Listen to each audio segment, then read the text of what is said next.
introduce all of ourselves in just a moment. So let me take that opportunity to start that. My name is Jonathan West. I am a member of the Select Board. Personally, I am extremely passionate about bringing our community together around housing, how we can solve things more efficiently, and work collaboratively to really bring some solutions to some really complex problems. So I'm really excited to get to work with all of you. I think looking at the spectrum of our group, I think it's really exciting to see the size. And I just want to make this real quick. It goes without saying that this task force certainly has a lot ahead of it, but I think it's important that we set the right tone as we start to work together and recognize the commitment and collaboration that went into creating this iteration of the Housing Task Force. As part of the resolution from the Select Board, it is to have dedicated representatives from our executive boards and committees, in addition to a significant community involvement to create an efficient environment where we can collectively help residents and businesses alike in our community thrive. And that may include, but it's not limited to, potential areas for greater collaboration within collective committees, boards, administration, and certainly with nonprofits, organizations, as well as state and federal supports. So that's a long way to say my name is Jonathan West, but let's go. John, you want to? Sure. Hello, everybody.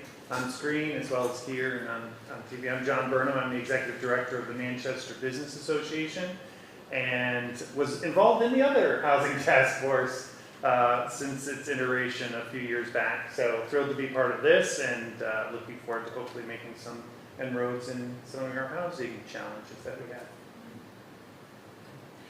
I'm Joanne O'Connor, and I am retired. I moved up here with my husband about 5 years ago, actually 5 years tomorrow, from Massachusetts, and I'm very interested in being on this committee. I'm very excited to join everyone else here, and as Jonathan said, find solutions to the crisis of housing that we have all over the country, but of course here in Manchester too.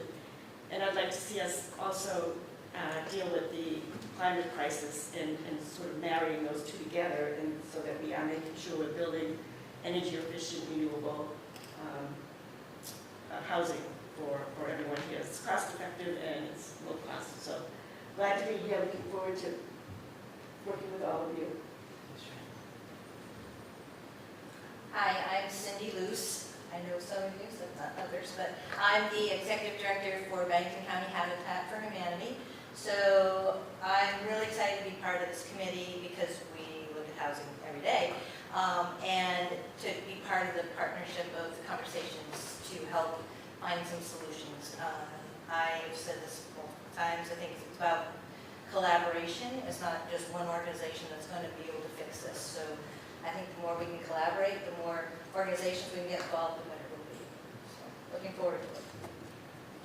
My name is John Watanabe. I'm the real estate manager over at Okemo Mountain, manage about 300 units, primary, secondary market. Been involved in development of duplexes as well over there. I understand we have a big task ahead of us. I hope that the goals that are set are achievable. But looking forward to tackling whatever it is we choose to get into. Jim Waker. I've got a plumbing business in town.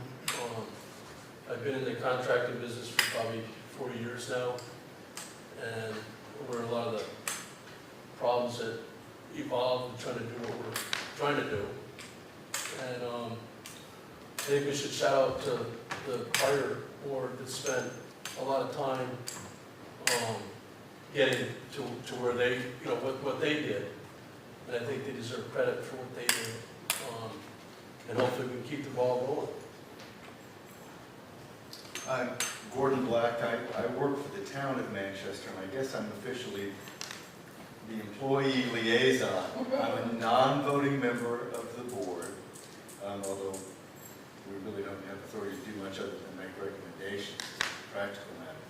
But I was on the original housing task force, was involved with a lot of the activities, and so hope I can contribute here. And also who is not present is Leon Ward.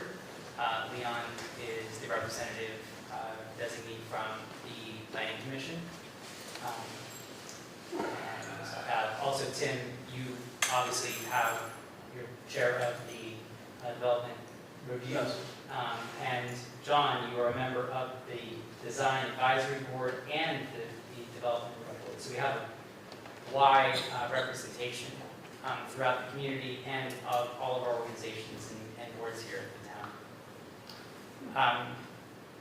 So the next part of the agenda is nomination and election of officers. As Gordon stated, we as a group do not have any sort of regulatory or ability to implement any sort of changes to ordinances or rules, policy changes, anything like that. But we certainly have the ability to speak with a voice, bring together outside resources, collectively bring things together, put ideas on paper, hopefully come up with some successful plans that are going to benefit our community. And that certainly is going to take some organization and agreement from this board on how to move forward. So the 3 positions, 2 are required. One, a chair, the other is secretary. Vice chair, I think, is also important. Hi, Leon.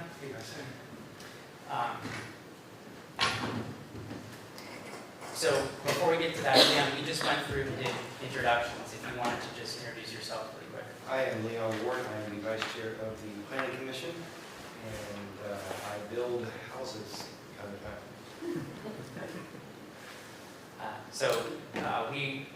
To go back, we are looking we're looking at nominations for chair, vice chair, and secretary. So I'd like to see if there's nominations for chair. I would like to nominate Jonathan for the Which one? chair. Which one? This Jonathan. Jonathan West. I'll second that. As the chair, he's been into this for so long. He's passionate about finding the solutions to the housing crisis here, and he's done a lot of work to put this all together.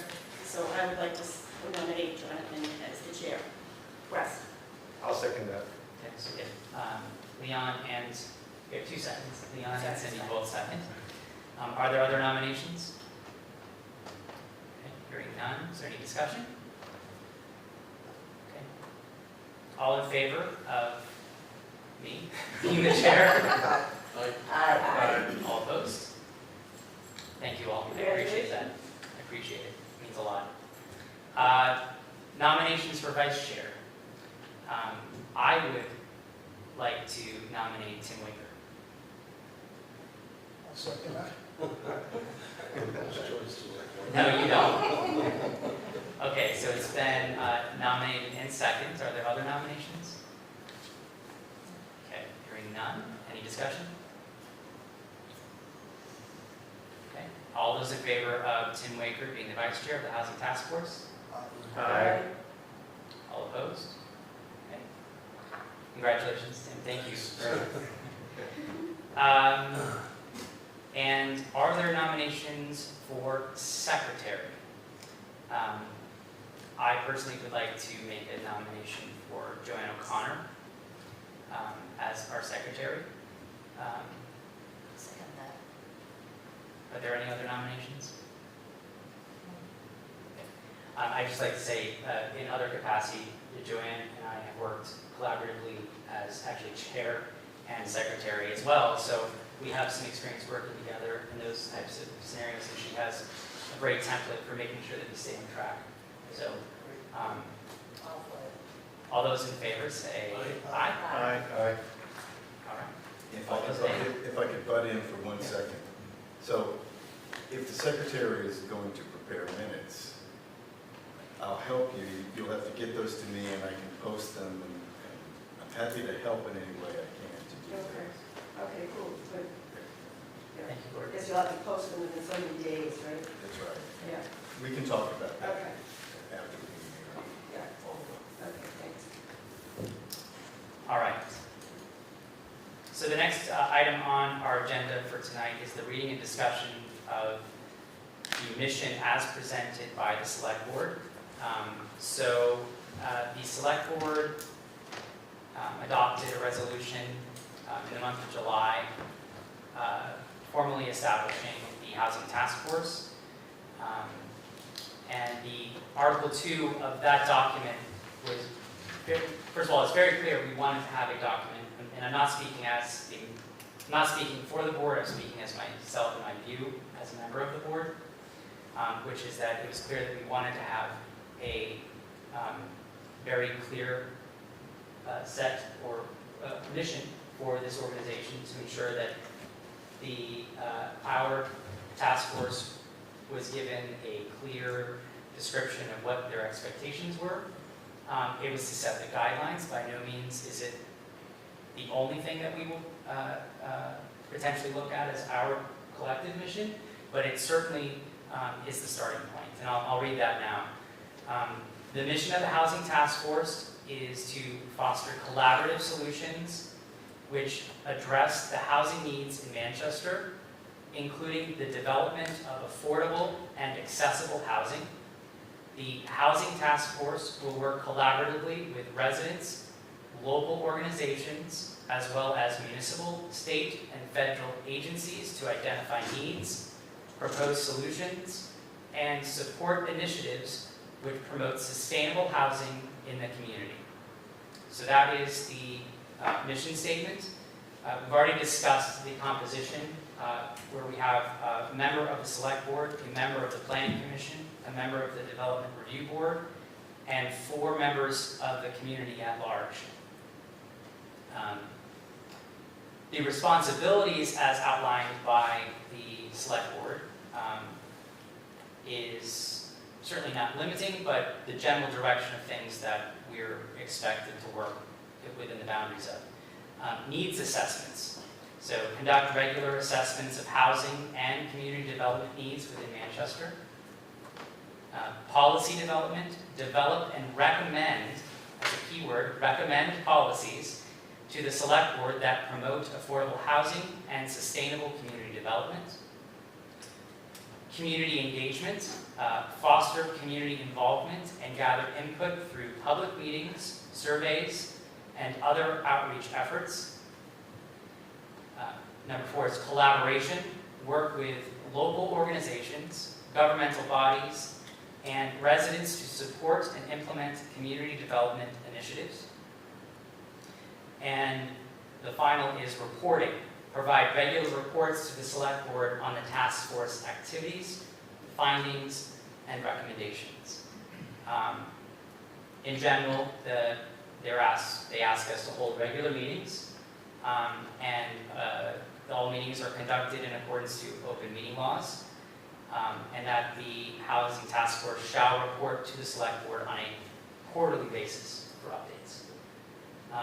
And that the terms of the members of this committee are ongoing. They are not limited to a number of years. So that is the resolution that was adopted. And I just wanted to add that I think it's really important that we look at this,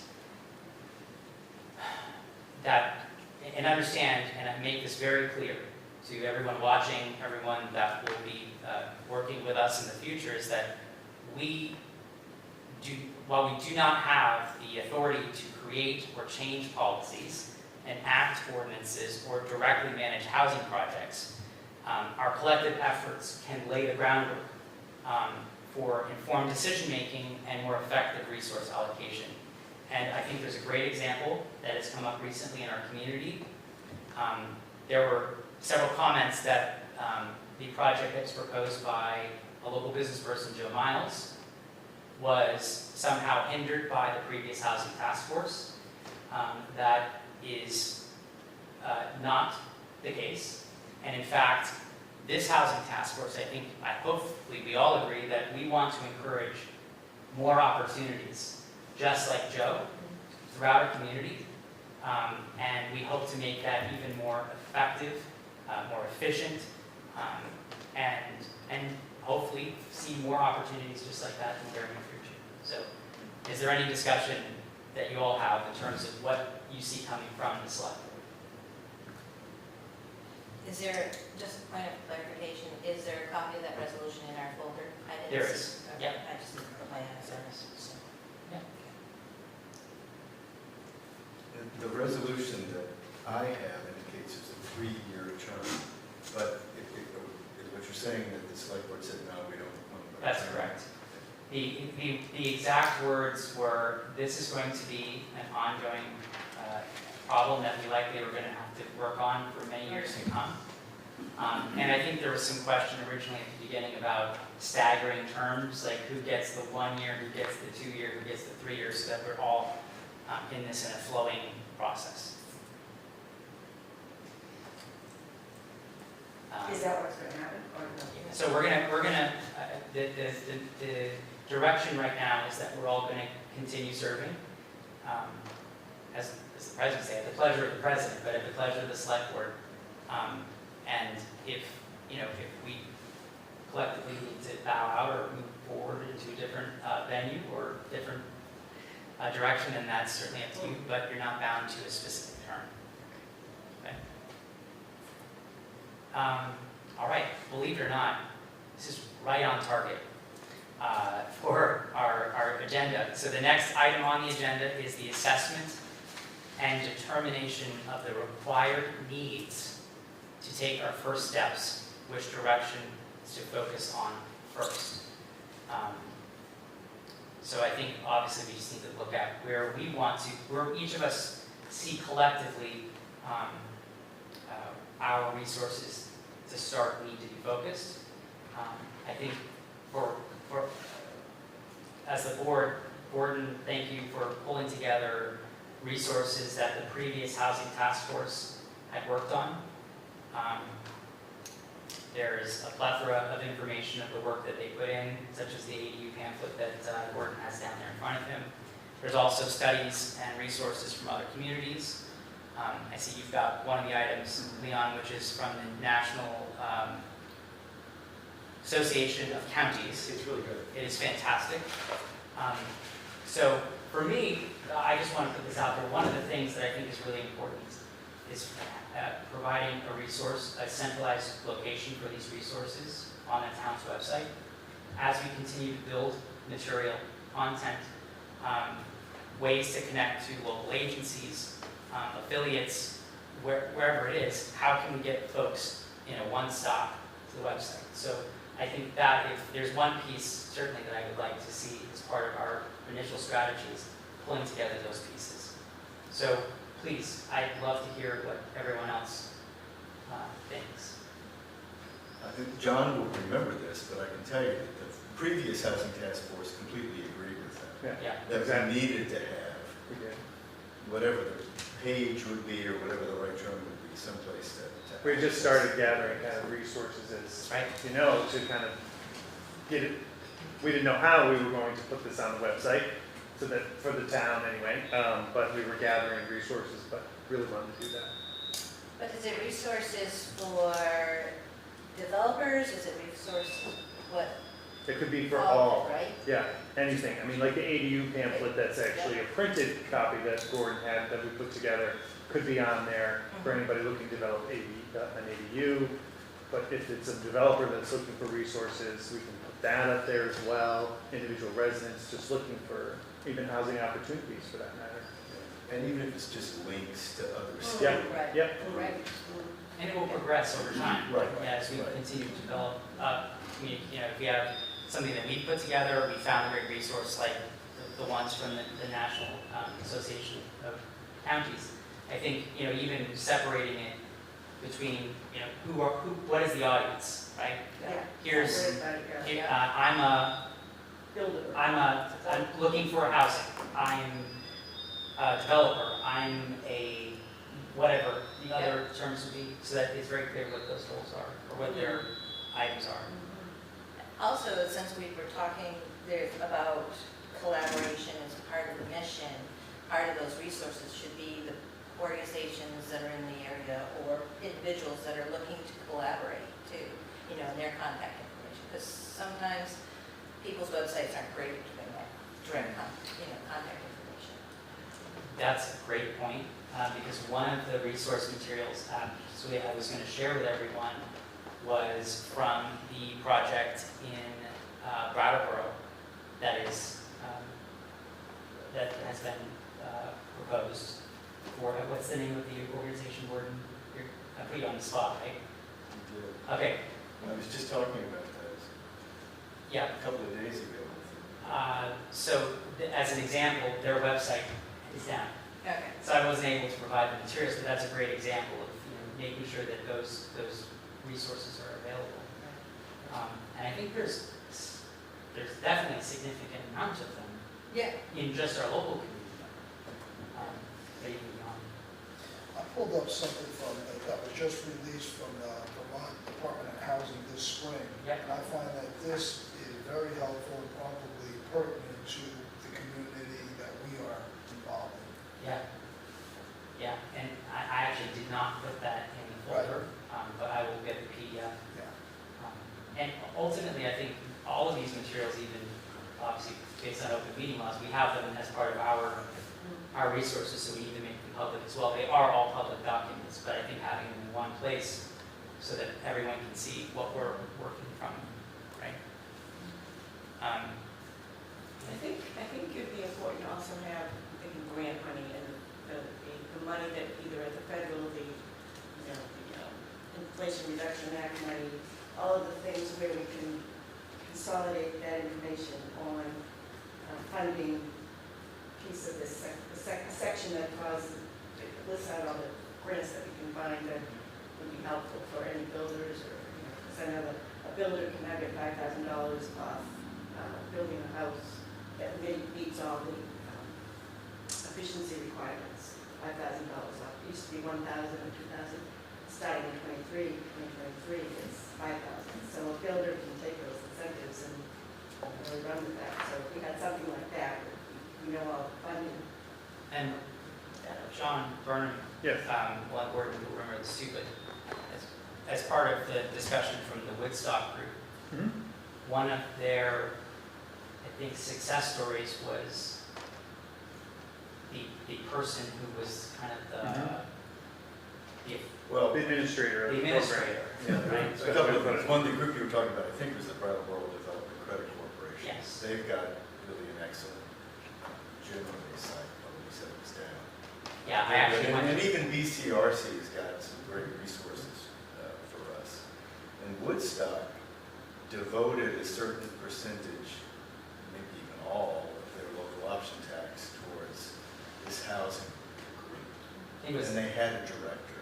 yeah, and I think what they actually was, they took, because they did not have the local options tax on their lodging at the time, so they took that and devoted the 1% to the Downtown Development Corporation, and then half of that went to the Housing Trust Fund, which was part of it. But as part of this, they hired a part-time person to be the person that you call, hey, I want to build a garage, but I want to put an apartment above it. What's available for me? How can I do this more efficiently? And help them, it's like a person getting to the resources they need. That's exactly right.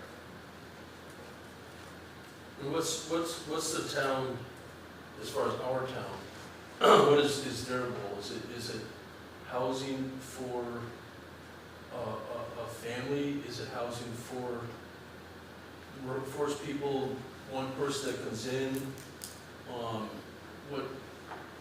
I'd like to know what the town's goal is there. I mean, I know that Stratton's done a job with their employee housing. They bought 3 hotels in town, and they're using that for their housing. And I think if larger businesses with multiple employees follow something like that, I think it helps out, because last night we had a preliminary hearing, and one of the ladies was here, and she said that the amount of houses that they had to rent in Manchester, Londonderry, Bonneville, now that they have this hotel, it's freeing up those houses, so the employees who rented in houses before don't have to take up those houses, so that frees those up for other people that might have a family and want a place to stay. Is that, Do we know if those houses actually became rentals, long-term rentals, or if they became short-term rentals? after? I do not know what they did. And that, and on the short term end, I know that's probably a tough thing, but if we, personally, I think that, I feel it does hurt the rentals in the town, because if you have an Airbnb, someone comes in for a weekend or a day here and there, I think a house would be better served to have a full-time person in there. And I don't know, I know you said the 1% sales tax, or if there was a percent, not sales tax, but town tax. Local option. So the local option. Local option tax. Rooms and meals, And rooms and meals, but we already have that. we have that, but does the town of Manchester, do we get 100% of that, or do we only get a portion of that? We had 70%-ish, So, I mean, we don't get rest of the state. a whole, is there a way, if we had a tax or something like that, I mean, we can't even do that on Airbnbs or something like that. I know there's rooms and meals, but if there's another tax you can put on that, is there a way that the I town think of the state- Manchester could collect that, or is that up to the Just state? It just passed as part of the state tax. An extra tax on short-term Yeah, rentals. short-term They did. rentals, Through Airbnb and stuff, but that's just going to the state entirely, it's not coming Oh, back to the Well, city. I guess that's the question, if we had, if the town of Manchester is looking to do something, if the town of Manchester had a tax that we personally could collect, put towards our goal, and not go through the state, and I don't know if we can do that. We did some calculations on that, and we, planning about a year or two ago, Greg Bosshart was still the chair, and we looked into it as how much we would have put aside after a year. It was only like 55,000, coming from the fees from the short-term rentals. It wasn't very much. We'd have to raise the fees significantly in order to get enough money to Amount. out of it. Yeah. And, I think, I've spoken to all of you individually, but I think, for me, what's collectively really important is that, our role here in this task force is not to find, if we could find one solution that would solve everything, let's find it right now, and let's bring that relief to our community, right? Let's share it with the rest of the country. Right, Yeah, let's take this to the rest of the country, but this is going to take a lot of small incremental changes, small incremental opportunities to collectively bring us all together.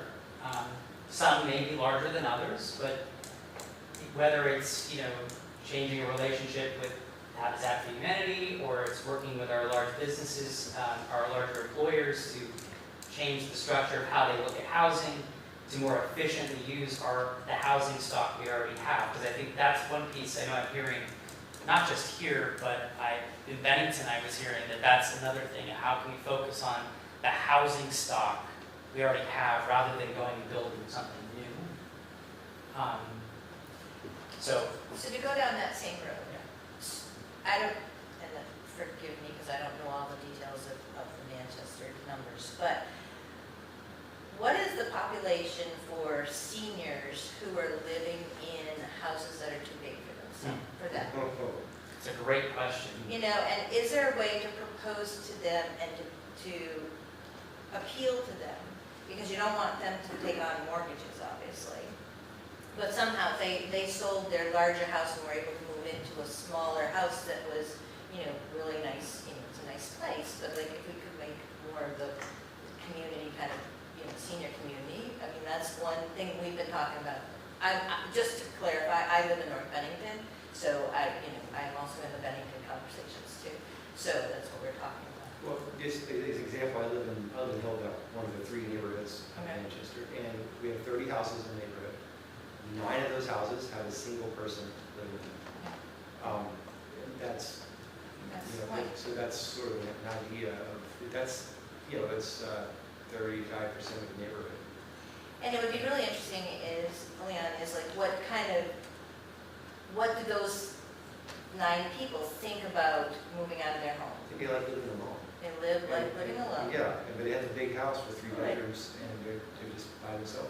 Yeah. So Like that's, live alone in a tinier house. right, at one time they had kids living there, they Yeah, had kids around the yeah, house, and so. Right, they're used to it, it's- yeah. They're used to it, and so it's tough to get them to change that mindset and want to leave.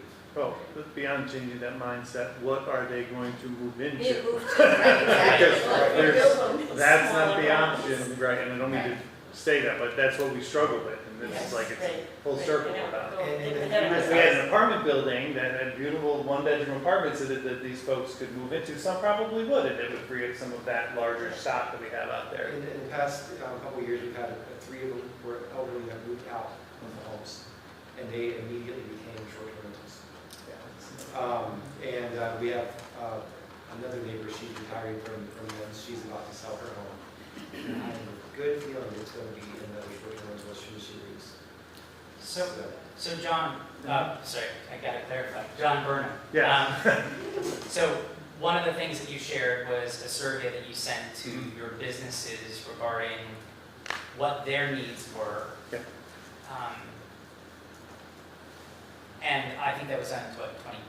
22. So, Yeah, late. I mean, it's a couple years ago. Yep. And right off the end of COVID too, right? Yep. So, I can assure you that hasn't changed a whole lot from Yeah. that survey results that you saw. for me, having data, starting with data, is absolutely critical to understanding where we need to go. And a understanding of what we collectively have in our community, what are the needs, get an understanding of where people are in terms of their housing. I mean, granted, you have access to the grand list, but that doesn't give you how many people are living in each home, right? I mean, it's just a value. I think it would, personally, having as much data as possible, understanding that data, is going to allow us to help us guide the directions that we need to go, on top of the things that the Housing Task Force in the past has already put together. Like, John, your work you did with the business aspect, I think taking that same trajectory and looking at how we could put together a survey of the community that's more encompassing of all of our residents, so that we get a firm understanding of how many people are feeling they feel like they're in too big of a house, or they feel like they're stuck in their home because there's no place for them to live, but they have an opportunity because they have a 5-bedroom house that could turn into something different. What do you think, Tim? I think it'd be kind of tough if someone's, even if they're in a larger house, I'm in a larger house, it's just me and my wife now. Yeah. And, And you have a business on the property too, so right, but it's very even that, easy to. even that, it would be hard to, you couldn't afford to go anywhere else, Right. is a problem. And new construction, I don't know, Habitat, or how involved, do you know like what their building costs are? Not, you're not that involved with it. Well, Per our square foot? square footage cost is a lot less than anybody What else's. what is your? So ours is around, so I haven't done square footage, I apologize for that, but we're building our houses for right around $225,000 to $275,000. But there's no labor. Right, There's no but labor for- square footage is Square footage is around, for that is 1,000-ish, 1,200. 1,200. Yeah, So you're around 250-ish Yeah, or so. 250, yeah. Without And that's without labor. So I Without mean, much that- labor. the cheapest that I know of, I mean, maybe 350 or something like that. And that's like dirt cheap, can't, Yeah. most places are 5 to 1,000 square foot. 500 to 1,000 per square foot. And to build something new seems to me like it's, once you build something new, I think you're out of the affordable range. That's just my opinion. I don't think you can ever build anything new that's gonna be affordable. That's why, At least not small scale. Well, not, I shouldn't say, in single family or just in single general. family in general, still, you've got that square footage price.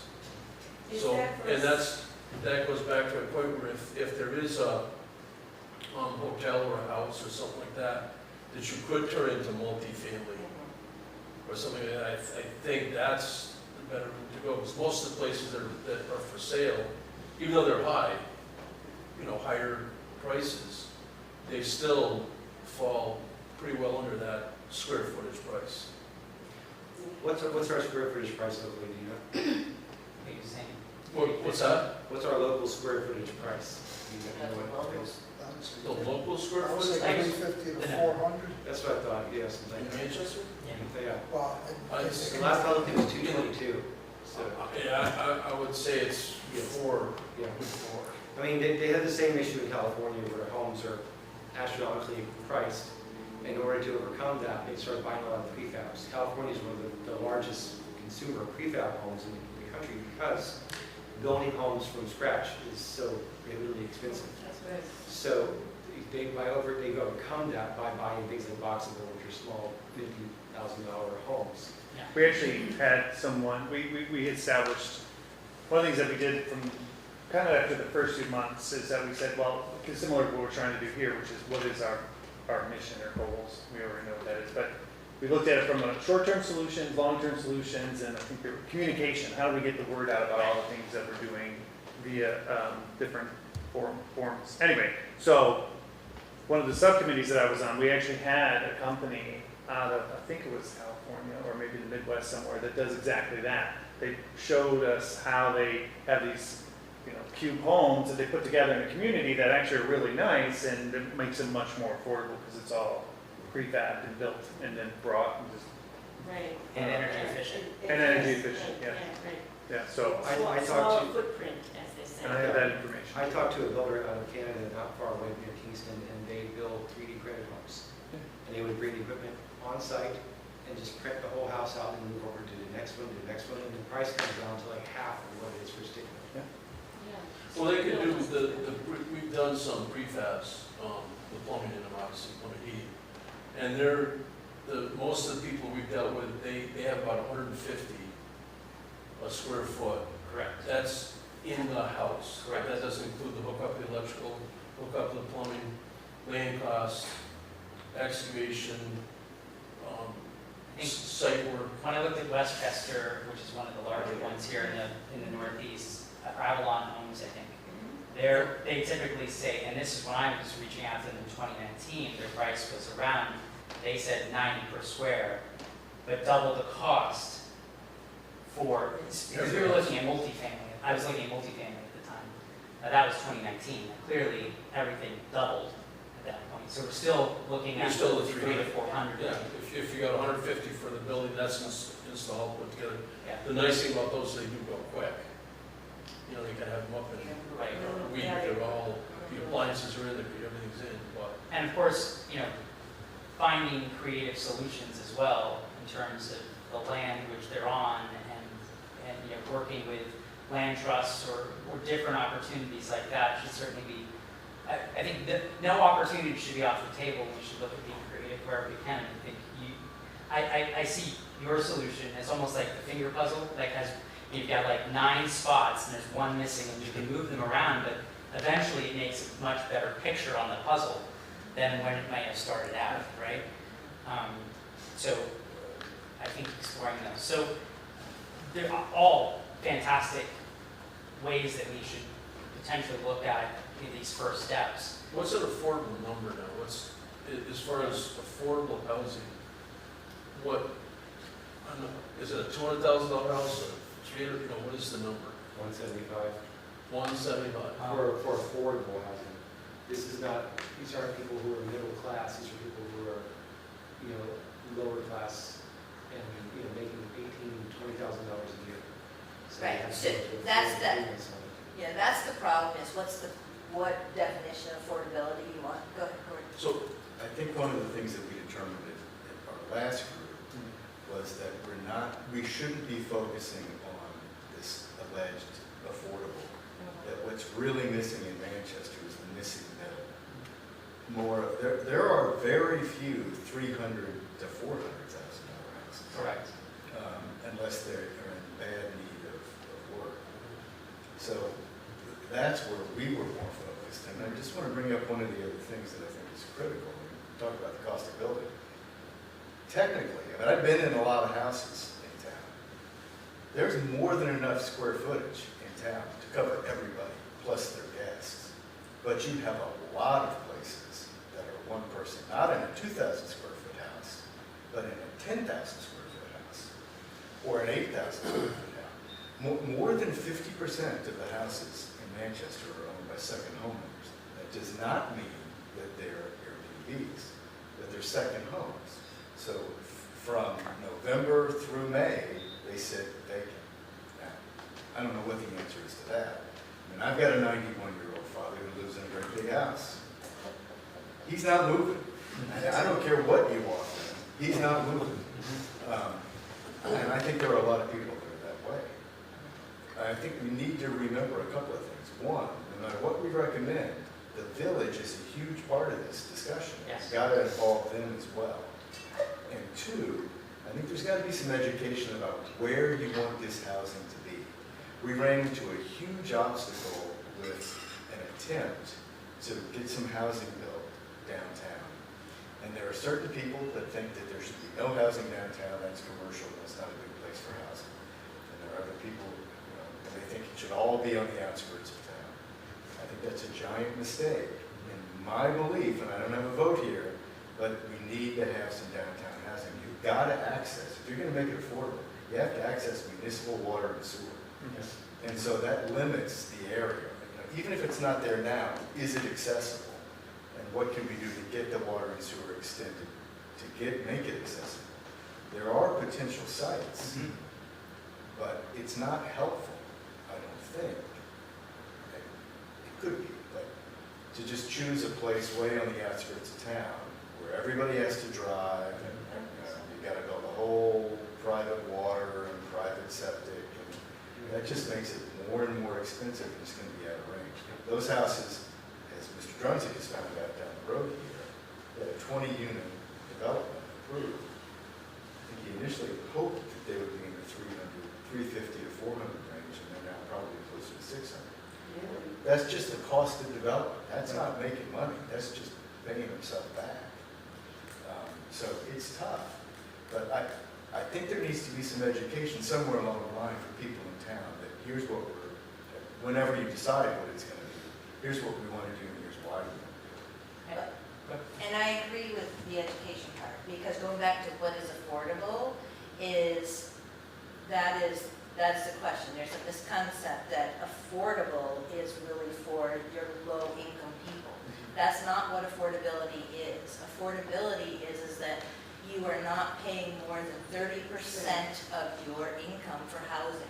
That is what So affordability 30%. It's Okay, 30% that's what I of your was- income, okay. yeah. So, whether you're making 200,000 or if you're making, 100,000, Right. it's still, if your house is affordable in your life, it's only 30% of your income. So, and that comes back to not in my backyard, because people think, oh, I'm gonna put affordable housing, not in my backyard, you're not gonna put those kind of people, sorry. They that's- associate that with subsidized, That's right. which is not the Right, same. exactly. It's Now, not 30%, is that 30% for the mortgage, or is that 30%? So 30% of your income for mortgage, taxes, and insurance is what we do, but I think HUD actually includes utilities as well. So when you're talking about HUD, guidelines, it's all of that. And, that number, in terms of, that we're talking about home ownership, which is obviously a huge piece of this puzzle, but it's also rentals, right? Looking at the growing rental market across the country, there's more folks who are renting than buying, especially maybe not necessarily my generation, but the generation that's coming. I don't even know which generation it is, A, B, C. But the point is that if you look at rental prices as well, as comparative to that same figure of 30%. Now granted, the numbers of rent is baked in the cost of taxes and maybe some utilities. But if you were to extrapolate what 30% is on a one bedroom at $1,500 a month, what you need to earn in order to make that quote affordable is more than the jobs that we have here in our community can actually sustain. We're talking in the $20 per hour range at minimum in order to sustain that as a single. Right. So if you go back to the $20, if you're making $20 an hour, I don't have a calculator. If you're making $20 an hour, what would that correspond to a? So over 40,000 a year. That's 40,000. No, what would that give you for Oh. a rent if you were to take 12,000 a year, 30%? 1,000 a month. How much? 1,000 a month. 1,000 a month. 1,000 a month. So if And- you're making $20 an hour, Yeah. the most you could conceivably pay would be $1,000 a month. To make it affordable. To To make be it affordable, right. an affordable So, housing you know, situation. I've seen certainly cases where folks are 50% and more Yeah. towards their rental payments before, even before utilities, right? So I think at one point I even heard, and I think I mentioned this to you, Tim, is I've heard that the going rate, at least now currently in Manchester, is like $1,500 per bedroom, Oh, no. right? Now, obviously, that's fluid, and as you get to a second, two-bedroom, it might be not at 15 and 15, but that certainly puts you much higher than a 40,000 paying job to be in that 30% Now, range. another question, I don't know if this would be more of a state question, but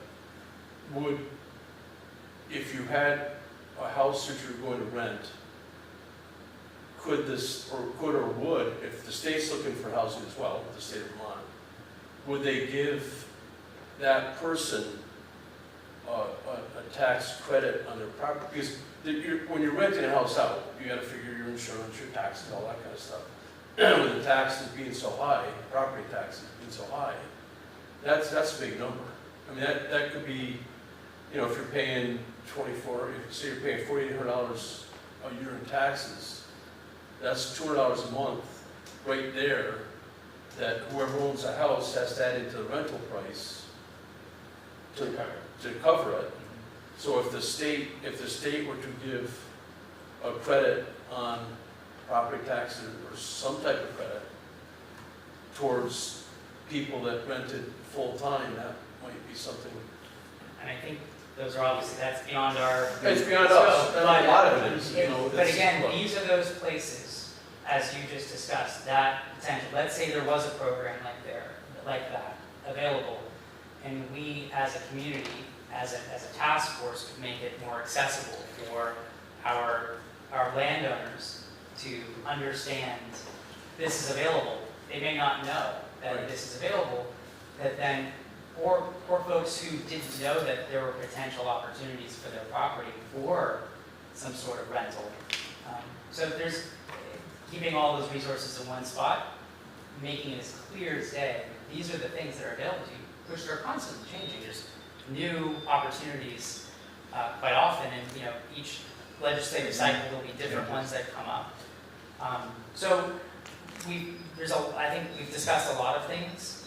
I think what I hear is, we need data. We need to understand what's out. We need to understand what's out there. Gordon has put together, and we'll talk about it here in a few minutes, some of the potential housing sites that have already been identified either by the previous task force or as Gordon as currently on the market, or potentials. I think we're also needing to look at, if you believe that business study is something that is very consistent still, I think building some sort of data collection so that we can get more information. understanding, Joanne, you mentioned this, is understanding what our current inventory is. And I think this is something that the planning The commission. planning commission's already actually looking into. Is there any is there any study out there that tells us of this, John Burnham, in your study? Hmm? The people who Respond? come into town to work, Yeah. okay, so. I mean, how many people How are, many of them how actually? many live in- employees in this town don't live in Manchester is what your Yeah. question is? And no, and how many of them Yeah. are looking to move here? Because like, okay, I work in Manchester, so I would be counted as a Manchester employee. Yeah. But I am very happily living in North Bennington and don't mind that ride every day. But that's another question, is because like, if we're trying to, not only from the business side, look at the employee side of it. Ask the employees, what do they want, kind of thing. Because, it's another side of the story. So should we create a survey? I think that would probably be very helpful with the data that they're looking for if we put it to. And John, do you have a survey that you've provided to the business people? So that was in conjunction with Kathleen James. It was just what's the word? Anyway, you can create them fairly easily. It's just, going back to, she had sent me her original thoughts, and I went and tweaked it based on what she was asking, because I think it was a little too complicated. Not that people couldn't figure it out, but just, they wouldn't have put Everybody their, fill it out. yeah. So you want to make it simple, you want to make it easy to understand and quick to fill out, otherwise you're going to lose. Yeah, so, I mean, some of the Survey. questions that were asked were, Okay. have you been fully staffed in 2022? Yeah. How difficult has it been for Oh, you I've seen to that. find Okay. qualified employees during 2022? How many days are you short-staffed? How many employees do you have? What percentage of the employees live in Manchester? Yeah. For your employees who do not live in Manchester, where do they live?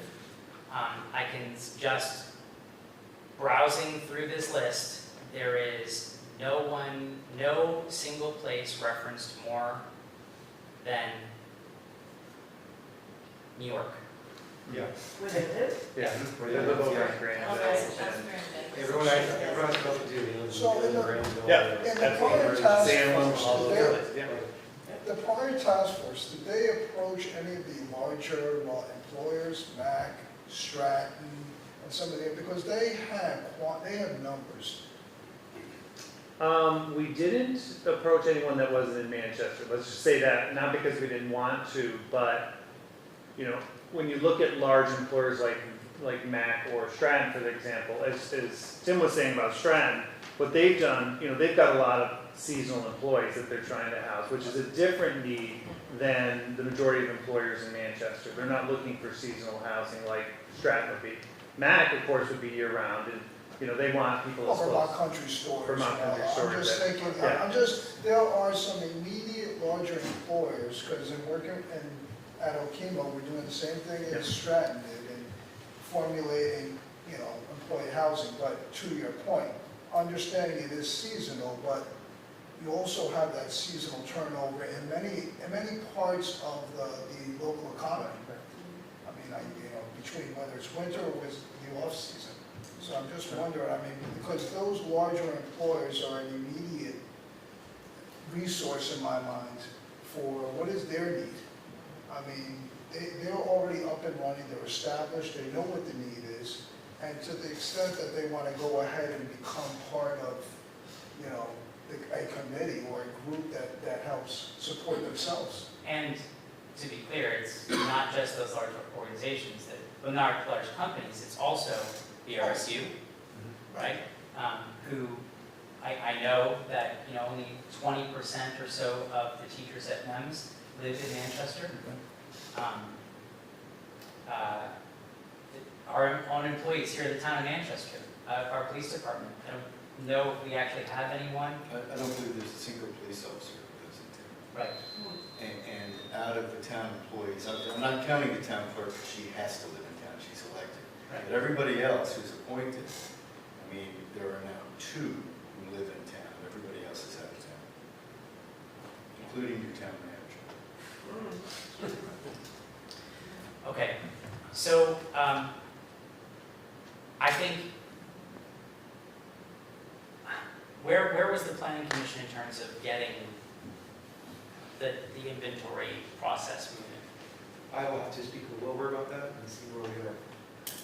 I know we keep mentioning it and asking, but I think we have to kind of just really keep on it, make sure it's done, so that we know everyone needs the info.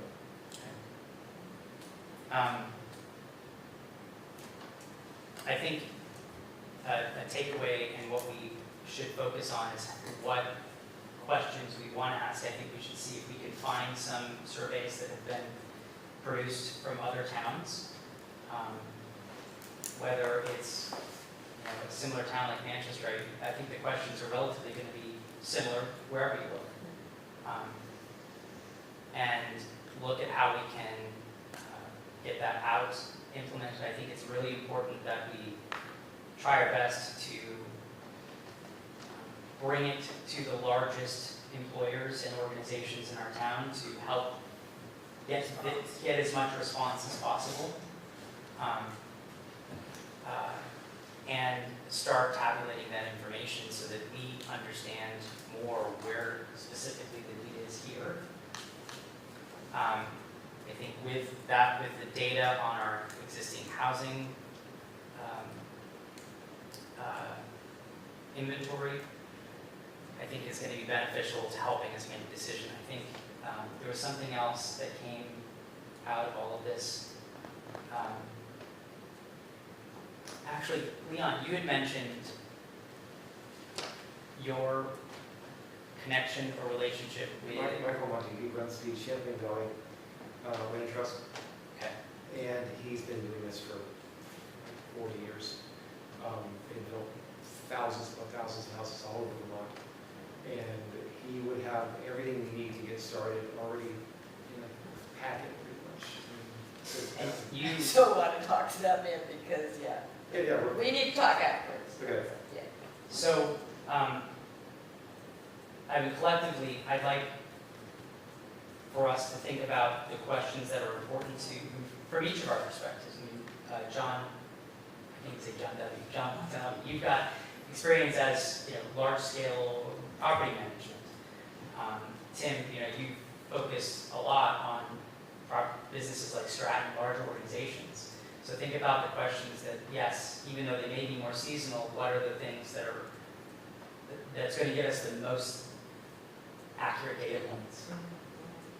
From your perspective, like from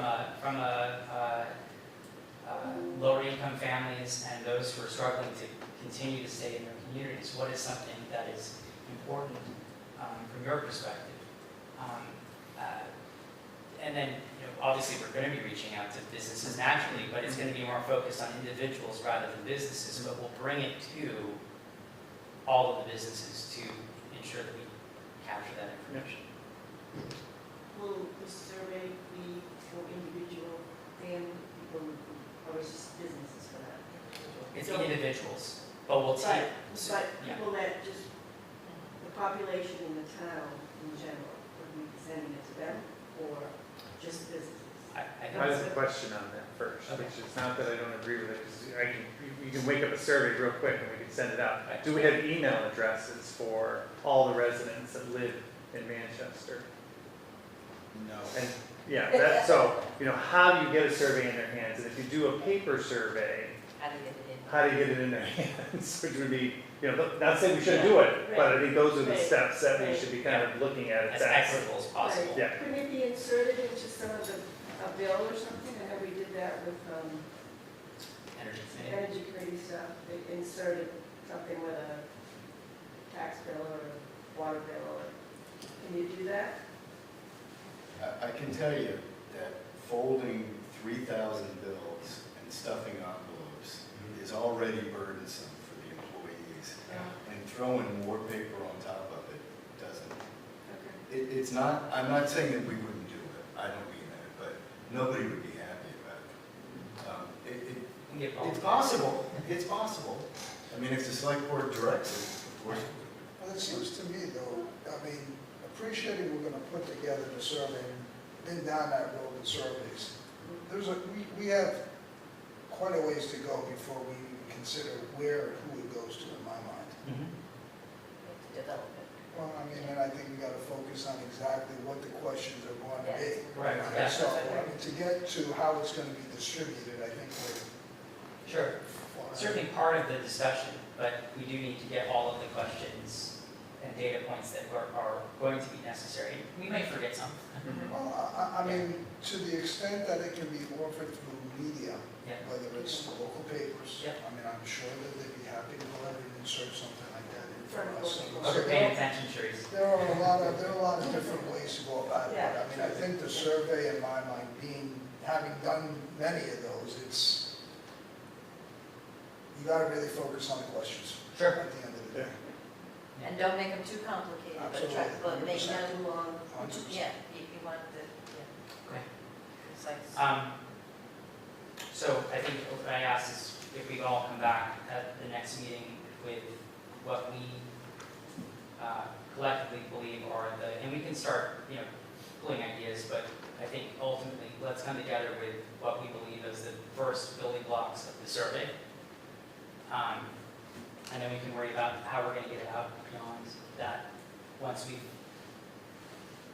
tabulated everything and put everything together. Yeah. Are we supposed to be able to hear everybody speaking? There's no microphones in here, Mm-hmm. so I apologize if you can't. Yeah. We'll make sure to speak up. I would just like to share with you my circumstance. Would you mind coming up to the podium so that the folks who are watching remotely can, and just Oh, I've state your name? had 2 strokes and the second one, Okay. one vocal. Okay. It's, I'm working on one vocal cord.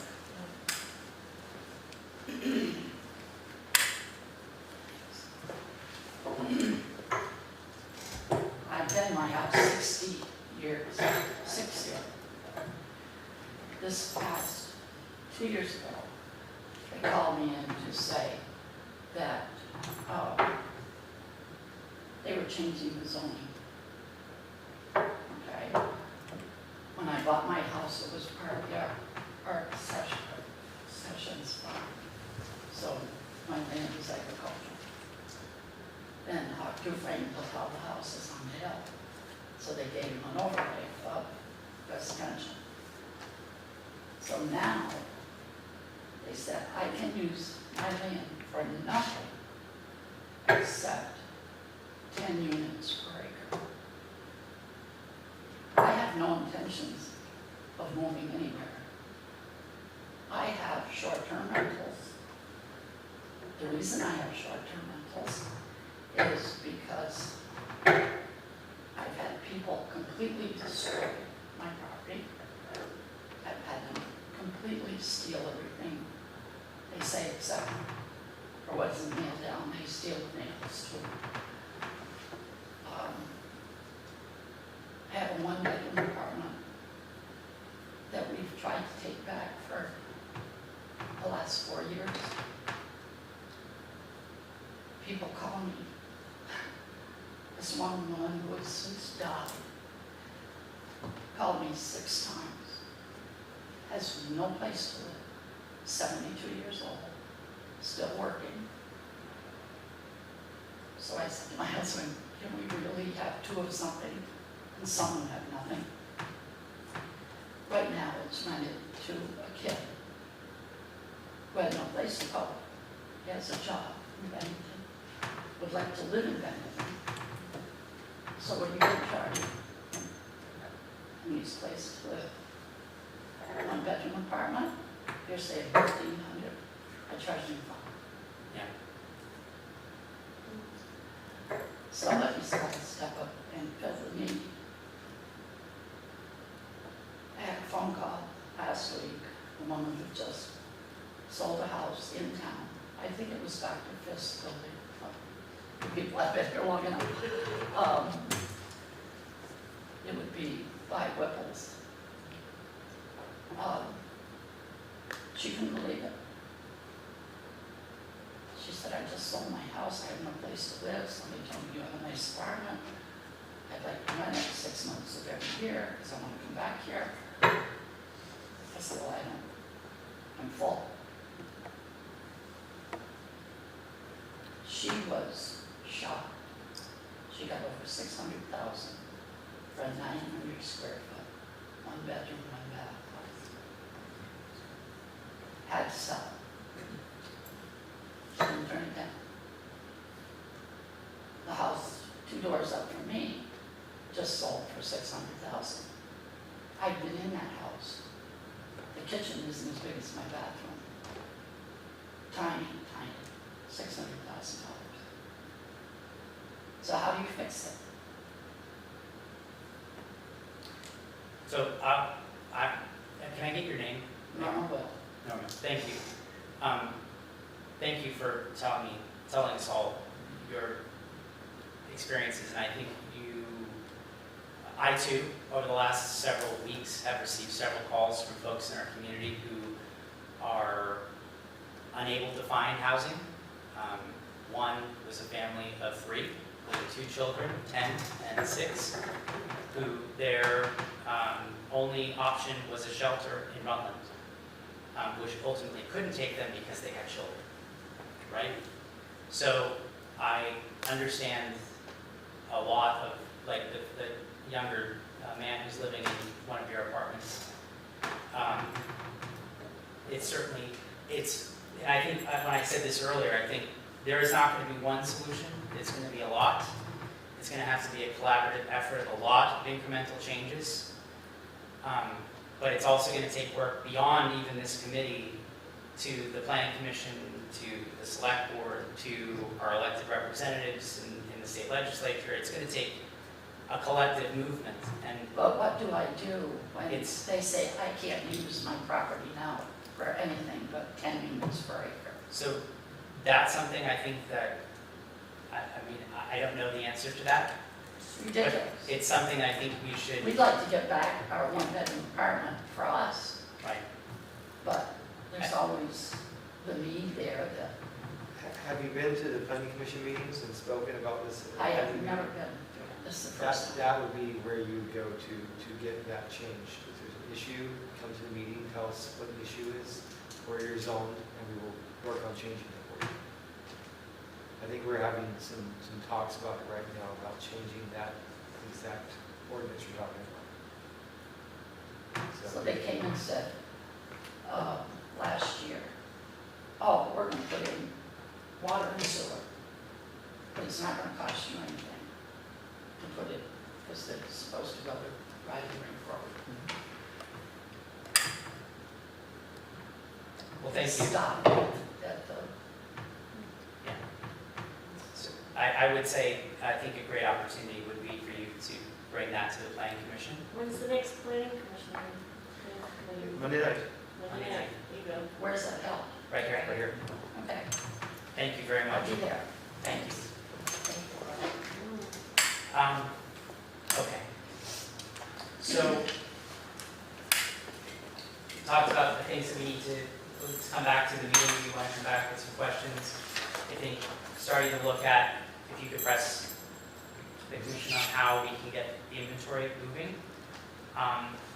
And if collectively, if we have folks within our orbits that would like to come and present, their situation, or what their businesses are up against, or what their families are up against, the properties that they have, that could somehow bring a different perspective or an idea, I think those are what we collectively need to bring to this room and this group, so that we can hear stories like Norma's and understand how we can collectively bring some potential solutions and observations to other organizations and boards. Is there, thinking about rentals, because I don't think rentals very often, okay? So, thinking about rentals, did I read something about a state requirement where renters, or landlords have to register if they have long-term rental properties?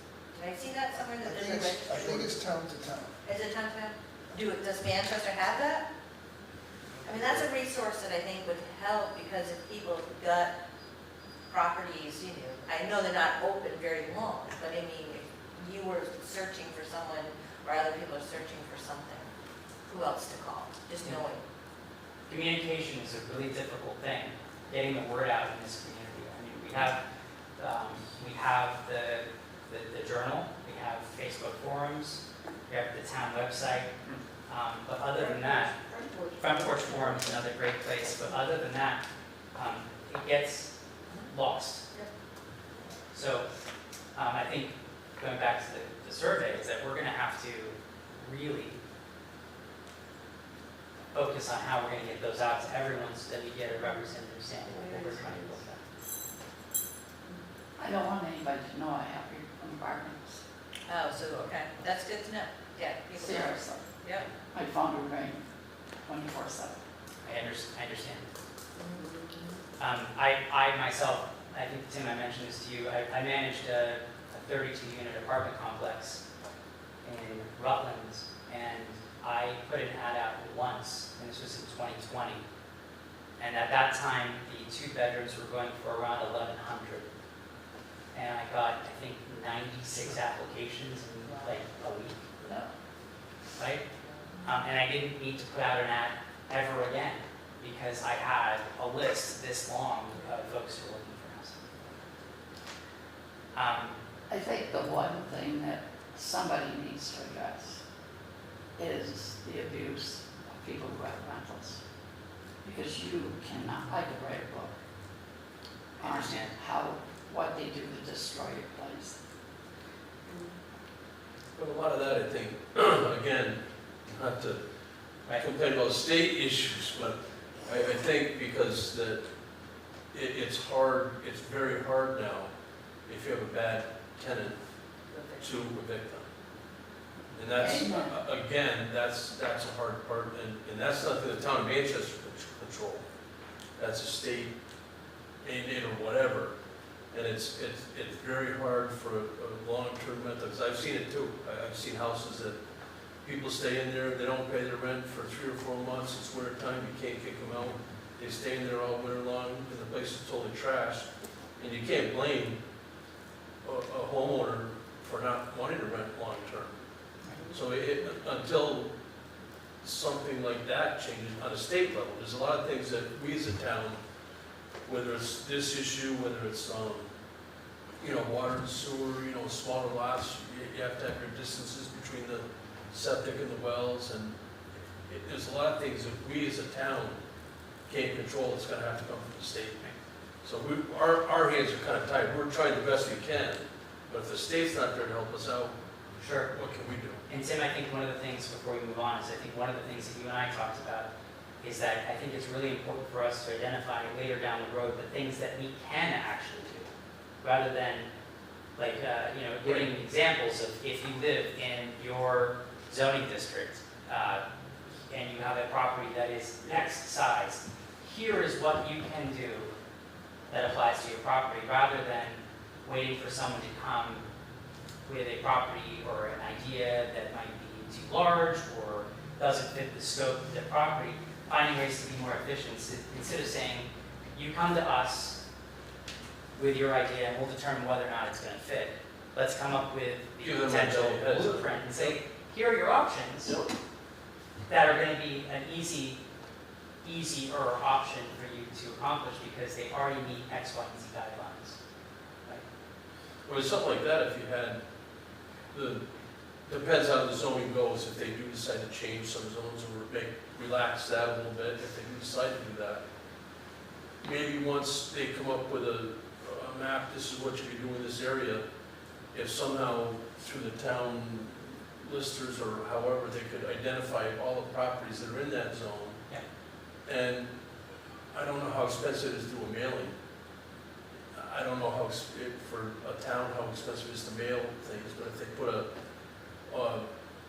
flyer out to all those homeowners in that area, every homeowner in that area say, these are some ideas you can maybe do with your house, I don't know. And here's, I think that's a fantastic idea, and I think one of the things that I'm gonna come back to you on this, because I want us to keep as open mind as possible, because if we have a potential for something that is going to be beneficial to our businesses or landowners, and we're worried about the cost of it, I'm not immediately going, let's go, take this to the select board and say, let's go add, we ask for the money to do it.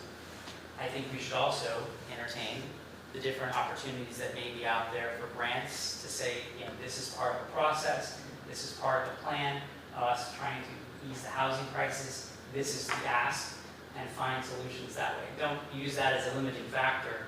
Like, even if it's stuffing envelopes, if we find grant money to have someone come in on a temporary basis and fill those envelopes, let's look at those as all opportunities.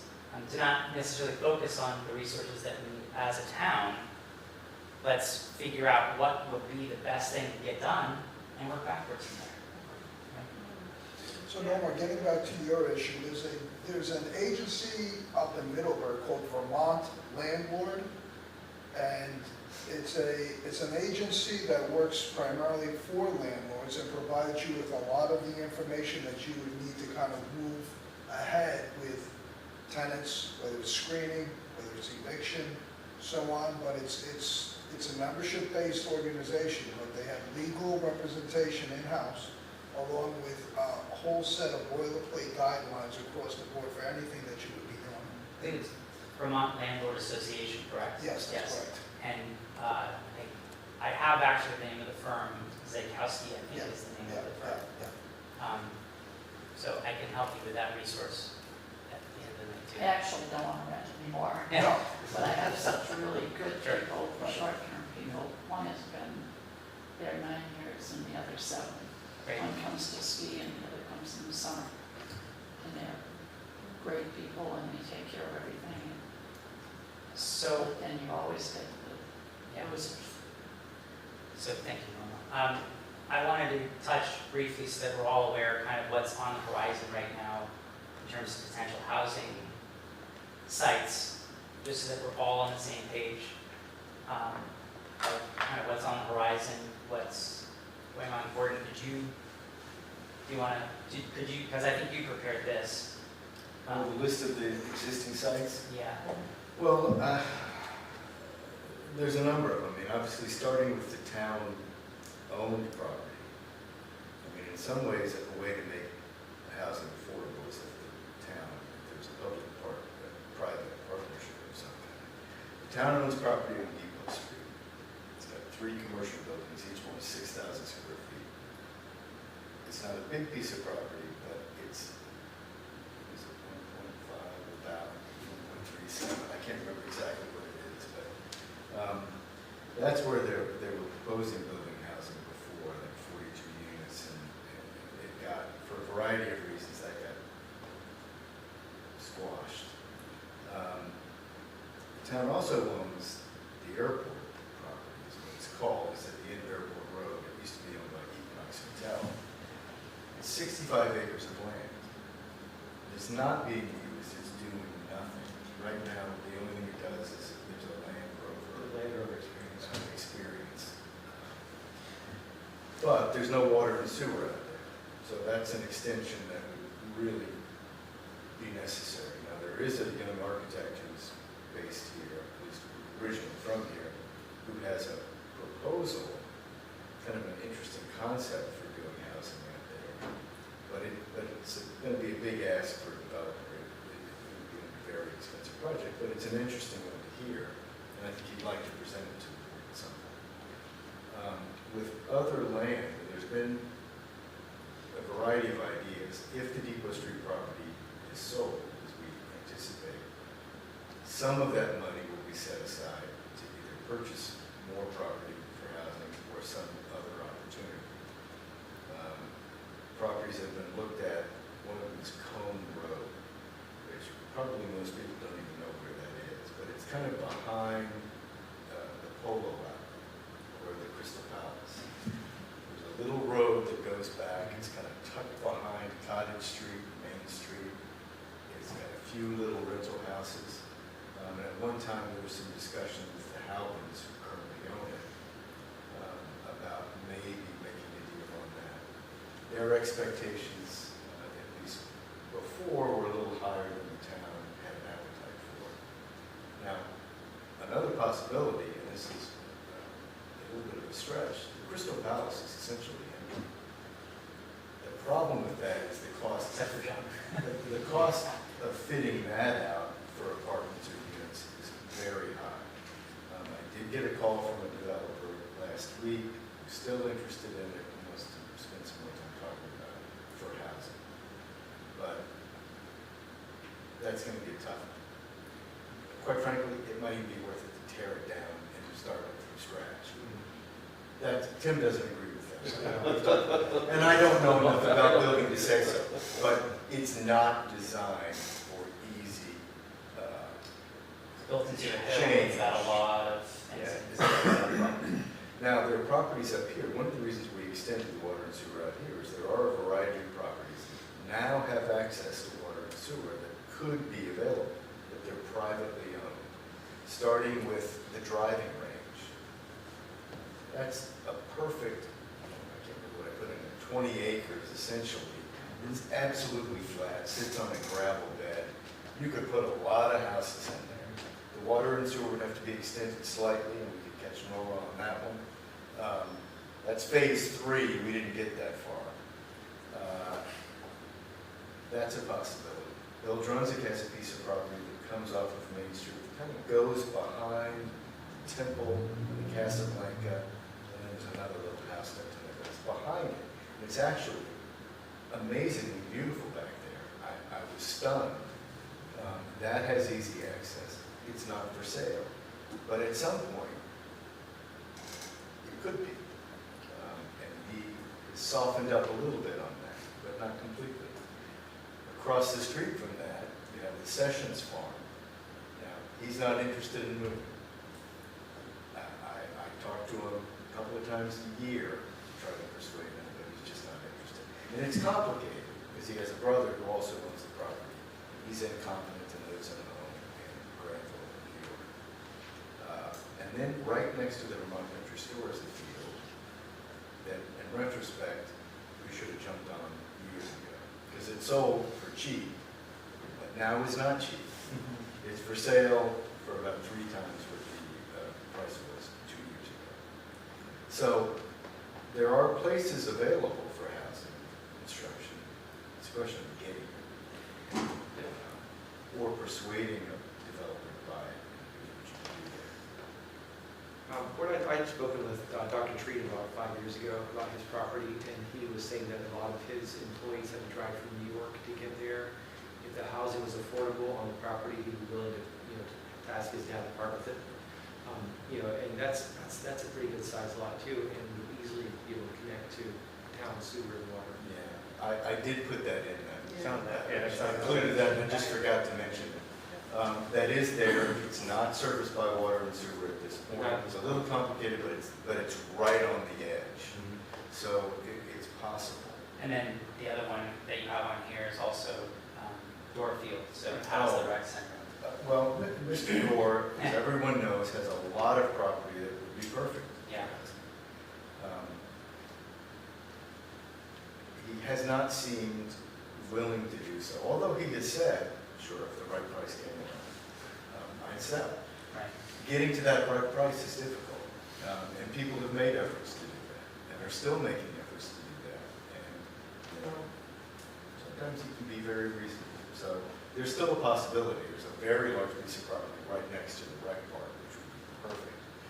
I will say that one of the complicating factors here is that I'm aware that the BRSU or the Taconic Green, whatever they're called these days, is looking for a potential site for a middle school. And so they're also looking at all of the same properties that we're looking at. Now, they don't have the money, and they're a long way from getting approval from voters for that kind of money, which would be very large. But everybody is kind of eyeing these properties. It's a question of what we can do with those. And there's no water and sewer there, but again, It's not surmountable. Yeah, right. But again, what type of housing are we looking for? Are we looking for a house, an apartment buildings, what, Or maybe a combination. I think would there say, is. I think we need to be thinking combination, because you're going to want to have some rentals, but I think also if you get some the single-family homes. You're gonna get some of your younger families to stay because that's what they want to buy homes. I think if you can think about a diverse Neighborhood. neighborhood, then that's what you really want. But is- again, even if brings the land was free, even if the town were to give up the airport property, Mhm. for someone to come in and develop, to build houses on it, if it's $300 to $400 a square foot, I mean, is that what we want in town, more, $400,000, $500,000 houses that nobody can afford? Right, yeah. Nobody that works here can afford, so I don't see, I think if we're gonna talk about development of any property, we should start with the one that's closest to sewer first and then work our way out. Exactly. And Yes. Yeah, because in order to keep the costs as low as possible. which is still expensive. Still expensive, but It is. we can build 1, 2, 3-bedroom homes Yeah. on lots. And, by having that 1-bedroom option, it's gonna encourage people who are living in a 3-bedroom home in town Yep. to possibly move to that 1-bedroom and then rent or sell their 3-bedroom. Shire's Housing would still love to do a project here, but they're not building houses for families. They're really creating places for people to rent. And they can do these buildings because they have essentially federal subsidies that help them do it. But it's a question of finding a location for them to do that the town will not come out and force and oppose. And so that's where that education comes in my view. I also had some conversations with Kat from Shires, and we talked, because they are a developer, and this is where we're trying to go with our organizations, is that they do the rental part, but maybe there's an opportunity where we have property. They're the developers, they kind of do all that part, but we as Habitat could come in and do some housing too. But then there could also be, some other organization that comes in and builds a different, something. So this is what we're talking about, is collaborating, and if they've got the knowledge for developing and doing the developer infrastructure and all that good stuff, pulling other people into it. Right, and they're also property managers, and I know that during the last process, some people in town came out and said, oh, these places are dumps, and the police are always there. Well, it's simply not true. I mean, we live not that far from a place in North Bennington, and I drive by it all the time. It's very well maintained.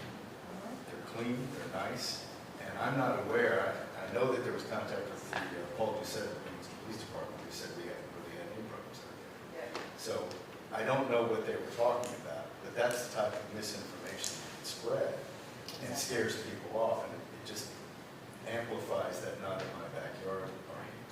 Does it make sense to invite some real estate brokers to help us understand what's available on the market, even from a retrofit?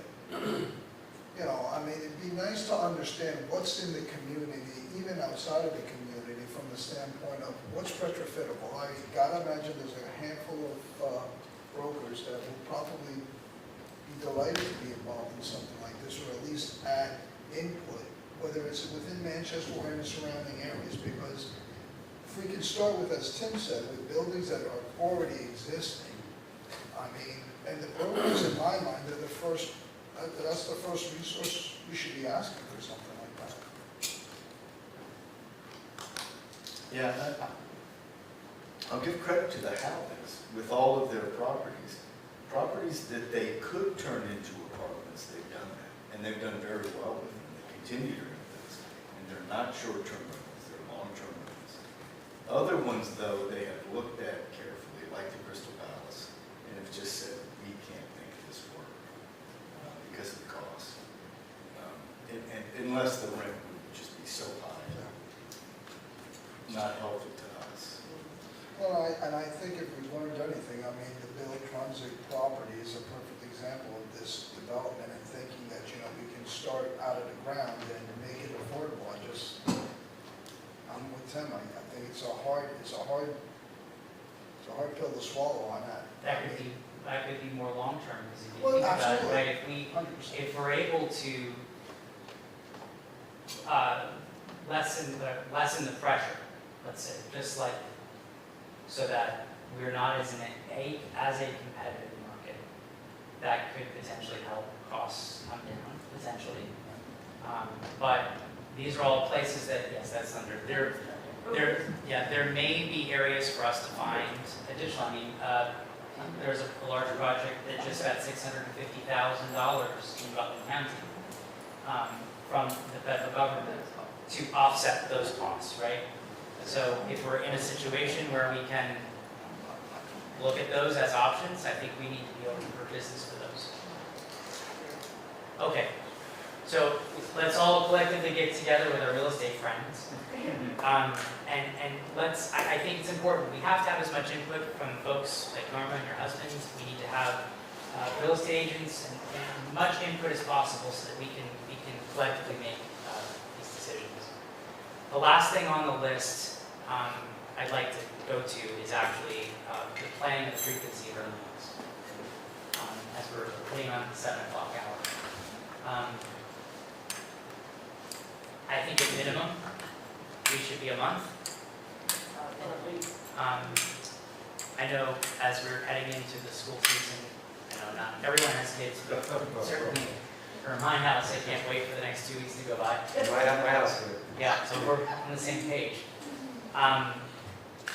So, I mean, I think to get things started, I would love to, we would entertain meeting every other week or every 3 weeks. I know it's a little bit more difficult, at least just to make sure we're getting things moving and then maybe work backwards from there. Or everyone's I'm not fine there. with that, 2 weeks. I'm fine with 2 weeks on that. More for 3, because they've got so much other. Yeah, I'm okay with I'm good with 3 as well. It also varies what day of the week what week of the month it happens, so it might work better with some other people's schedules. So if we're looking at the calendar, so today is the 15th, so that would put us out the 22nd. That's the first week of September. I know the 2nd, which is a Monday, is a holiday. I mean, we can certainly, at least for this first, because of how it's falling on the weekend, we could certainly go out for the month, which would put it in the week of the 9th. Well, I was gonna ask a question, because Yes. since we use this room, like we as a housing task force used to have the challenge when Fitting it in. fitting it in between all the other meetings, so it's Thursday, first of all, does Thursdays work better for everybody? For me, Thursday works better. I think Thursday is a day that there are typically not meetings. Right. So in essence, if we stuck with Thursdays, we could just rotate it every 3 weeks and go from the one that's coming up on the 5th to the one on the 26th, Correct. and know that we have this space, and if it works for all of us, you could. And we're talking about the same timeline, 5:30 to, What is that? How does that fit? Is 5:30 better than 5? I'm oh, retired. 5:30. Yeah. 6 o'clock in the morning. Okay, no, that's fine, I'm just. I mean, 5:30 is fine. 5:30 is That's fine. like- 5 or 5:30 works for me, so. Yep. I will just say out loud, probably once in a while, a Thursday meeting, I won't be here because our Habitat board meetings are going to be scheduled. Thank you. Occasionally. So are we looking at the 5th of September at 5:30? Mhm. All right, this, And then we want 26 would be the next one? Yeah. and then the 26th would be the next, yeah. So just so I understand, so the next meeting is, the agenda will look like, Steve, I think that's a great question. I think we have some deliverables that we want to come back to in the next 3 weeks, which are our collective individual ideas and questions, if we have examples of surveys. Also, we talked about reaching out to real estate brokers. If we have some that we would like to line up to come in and give us a discussion, that's something we could entertain. We want them to discuss like what's What's on the on what's on the market and what they feel, from my perspective, what they feel could be convertible. You know, I mean. What do they see as successes in Bennington or Manchester? Yeah, well, and educate us on the price point. I think we need to understand what we're talking about, dollars and cents wise. Is there anything else we want to put up for next? Do we, my friend Michael Lumpy, Yeah, mentioned them. Would it be beneficial for him to do a Zoom call into us for like 10, 15 minutes and do a presentation on what the land trust does around Vermont, and maybe some ideas to help us get started? yeah. Okay, I will set that. So if not the 5th, then the 26th. Okay, Those are the next two. sounds good. All right? Yeah, because they don't come all the way south. No, they do things, some things statewide. But majority of their work that they build is, they work with other towns like ours. But most of what they do is up in the road here. Yeah. But they can help us get things started, Start, our land trust ourselves, like some of these properties the town owns. Yeah. Set them as land trust, that way when we build on them, the people who buy the homes on the property cannot then turn them into short-term rentals. Okay. Because it's owned by the land trust, and that's part of the situation. And Right, the property. And then I think the last piece is also starting to put together, if you collectively found resources or like have access to, let's start putting those in our shared resources that we can make available. And also think about how we're gonna start getting some of this material available.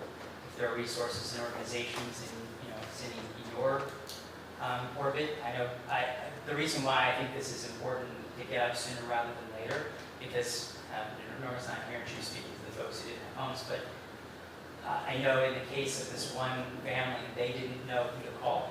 Right, that's what I said. And they were on the phone with 211 for close to an hour before they spoke to someone as they were being evicted from their home with 2 kids under the age of 10.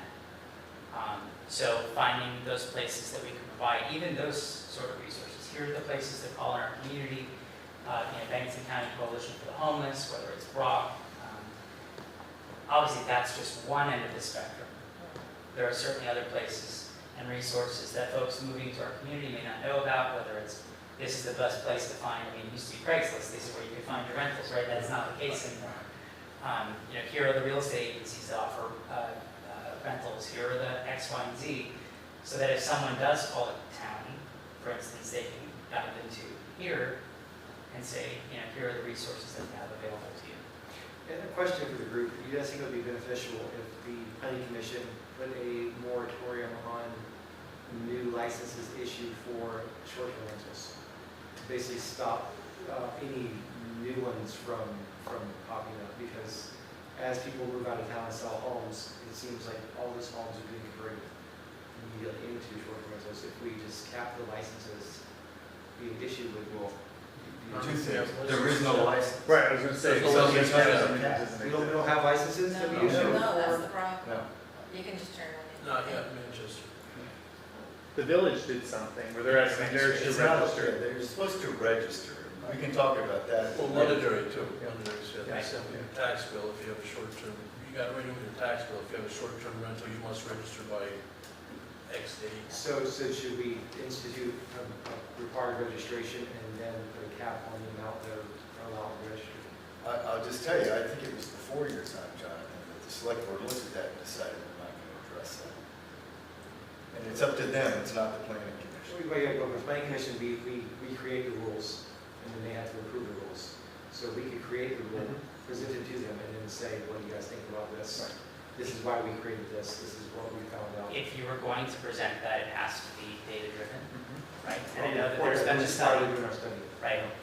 But what I would say is, there are other towns, I think I mentioned to you, Lake Luzerne, which is just outside of Lake George. I actually went there on a whim and I was talking to someone and I said I was from Manchester and their response was, oh, you're a lot like here. And I was like, oh, really? And they said, well, yeah, because, we have a population of around, I think they said 1,700. And they only issue 100 short-term rental permits for their community. So in a population of 1,700, which is smaller than us, it's at 100, which I think 5%. 5%. So just a thought process, there are communities, Lake George at one point was considered very similar in terms of its retail opportunities as Manchester, certainly not the same demographic maybe.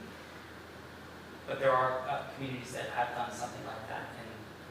But again, It has to be, it can't be, we feel like this, it's proven with data, we know there's a cause and effect. That's something that we can collectively put our 2 cents in. Obviously, it's the planning commission's role, not this housing task force. But to make any that's decisions. why I'm here, to get Yeah. input from. Yeah, and I'll just tell you that the other thing is, even if you could somehow outlaw all We don't wanna do Airbnbs that. tomorrow, if you could, I'm just Yeah. just for discussion, that doesn't mean that all those places become available for long-term rental. For the exact reason that those people that Norma Willis just talked about. Right. There are people who will never go through it again, no matter how much you pay them, or how much you make it attractive to them, just because of experiences. Yeah. And I know that in my past practice, I used to tell people, don't do it, don't be a landlord, unless you're really gonna be a full-time landlord who will go in and they're afraid of you. Because, no, I mean that. I mean that. There was a guy in Bennington who used to do things every once in a while just to remind people, I'm crazy enough to cause a problem. And not to, but there are actually towns in the state of Vermont who have done charter changes. Most of them have been around Chittenden County. I believe Brattleboro has done this as well. But Bennington has a charter committee, and that has been part of the discussion is how we work on no-fault evictions, or no-cause evictions, sorry. And how can that affect the market, not necessarily in a good or bad way, but also in doing it in a way that doesn't put undue harm on a family that doesn't have a place to go. So it can be something that could be manipulated at the town level, but it's something that can require something like a charter change, which then has to be approved by the legislature. So it's a very intricate process. So far, I believe only 5 towns in the state of Vermont have addressed it. All right. Well, this has been fun. And thank you all. Is there anything else? Lots. I make a motion, we adjourn. I second that. All in favor, say aye.